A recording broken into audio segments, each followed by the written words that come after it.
परिचय। इस समय गर्मियों की छुट्टियां हैं।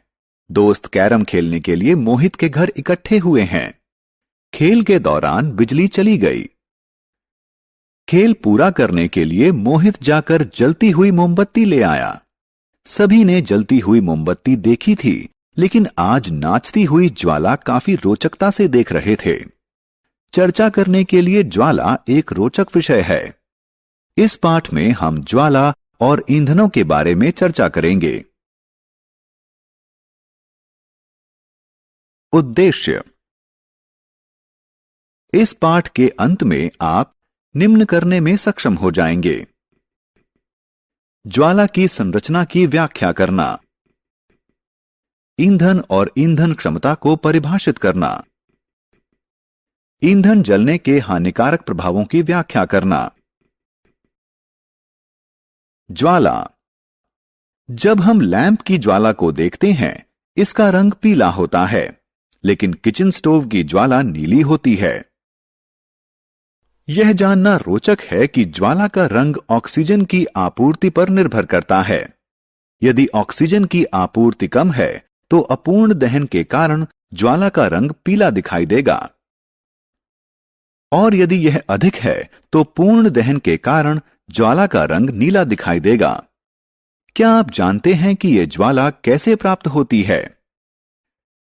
जब हम माचिस की तीली से मोमबत्ती जलाते हैं, तो जलती हुई माचिस की तीली की गर्मी मोम को पिघलाती है और वाष्पीकृत करती है, जो बाती के माध्यम से निकलती हुई ज्वाला का निर्माण करती है। इसी प्रकार जब लैंप जलाया जाता है, तो केरोसिन तेल बाती के माध्यम से निकलता है और ज्वाला का निर्माण करता है। मोमबत्ती की ज्वाला की संरचना। मोमबत्ती की ज्वाला को 3 भागों में विभाजित किया जा सकता है: भीतरी जोन, मध्यवर्ती जोन और बाहरी जोन। मोमबत्ती का जलना। आइए हम रोहन द्वारा किए जाने वाले क्रियाकलाप को देखें। वह कांच की एक प्लेट को चिमटों की सहायता से ज्वाला के चमकदार जोन में रखकर दिखा रहा है। कांच पर पड़े गोल काले धब्बे ज्वाला के चमकदार जोन में उपस्थित बिना जले हुए कार्बन के कणों के संकेत हैं। आइए अब हम दूसरे क्रियाकलाप को देखें। रोहन ने तांबे के एक पतले और लंबे तार को चिमटों की सहायता से ज्वाला के बाहरी जोन में रखा है। तार का यह भाग गर्म होकर लाल हो रहा है। यह इस बात का संकेतक है कि ज्वाला का बिना चमक वाला जोन ज्वाला का सर्वाधिक गर्म भाग होता है। ईंधन और ईंधन क्षमता। ईंधन ऊर्जा का महत्वपूर्ण स्रोत है। हम कार चलाने के लिए पेट्रोल या डीजल, भोजन पकाने के लिए एलपीजी, हवाई जहाज उड़ाने के लिए क्रूड ऑयल, उष्णता प्रदान करने के लिए लकड़ी का इस्तेमाल करते हैं। ये सभी ईंधन हैं। सभी ईंधन निर्बाध रूप से नहीं जलते हैं। ईंधन क्षमता इसके ऊष्मीय मान द्वारा निर्धारित होती है। ऊष्मीय ऊर्जा की वह मात्रा जो 1 किलोग्राम ईंधन के पूर्ण रूप से जलने पर उत्पन्न होती है, इसका ऊष्मीय मान कहलाती है, और इसे किलो जूल प्रति किलोग्राम इकाई में व्यक्त किया जाता है।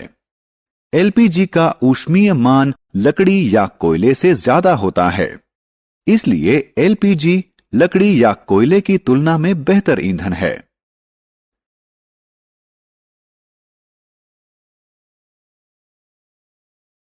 ईंधन जलने के हानिकारक प्रभाव। ईंधन महत्वपूर्ण है, लेकिन ईंधन की अत्यधिक खपत के कारण पर्यावरण पर हानिकारक प्रभाव पड़ते हैं। वाहनों और उद्योगों से उत्सर्जित होने वाले धुएं में बिना जले हुए कार्बन के कण होते हैं, जो वायु प्रदूषण का कारण हैं। यह सलाह दी जाती है कि जिस कमरे में कोयला जल रहा हो, वह कमरा बंद करके कभी ना सोएं, क्योंकि कम ऑक्सीजन के कारण कोयला पूर्ण रूप से नहीं जलेगा। इसके परिणाम स्वरूप जहरीली कार्बन मोनोऑक्साइड गैस अवमुक्त होगी, जिसके कारण उस कमरे में सोते हुए व्यक्ति की मृत्यु हो सकती है। ग्लोबल वार्मिंग और अम्ल वर्षा। हमें ग्लोबल वार्मिंग के प्रति जागरूक होना चाहिए। इसका प्रमुख कारण कार्बन डाइऑक्साइड है। कार्बन डाइऑक्साइड की बढ़ी हुई सांद्रता का कारण ईंधन की अत्यधिक खपत है। ग्लोबल वार्मिंग के कारण पृथ्वी के तापमान में वृद्धि होती है। इसके परिणाम स्वरूप ध्रुवीय ग्लेशियर पिघलकर समुद्र के जल स्तर में वृद्धि करेंगे। इसके कारण विश्व के निचले हिस्सों में बाढ़ आ जाएगी। वायु प्रदूषण का अन्य हानिकारक प्रभाव अम्ल वर्षा है।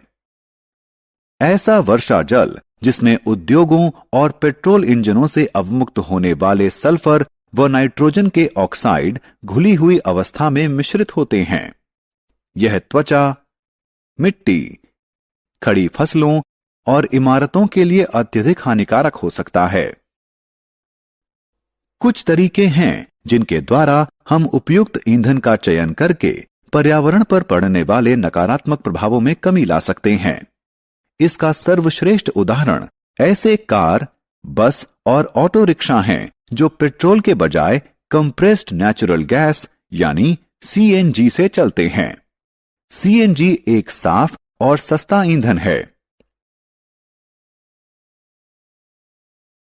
सारांश। आइए हमने जो कुछ सीखा है उसे संक्षेप में दोहराएं। ज्वाला के 3 भाग होते हैं: काला जोन, चमकदार जोन और बिना चमक वाला जोन। ईंधन के अपूर्ण दहन के कारण जहरीली कार्बन मोनोऑक्साइड गैस उत्पन्न होती है। वायु में कार्बन डाइऑक्साइड की सांद्रता बढ़ने के फलस्वरूप पृथ्वी के तापमान में वृद्धि होती है।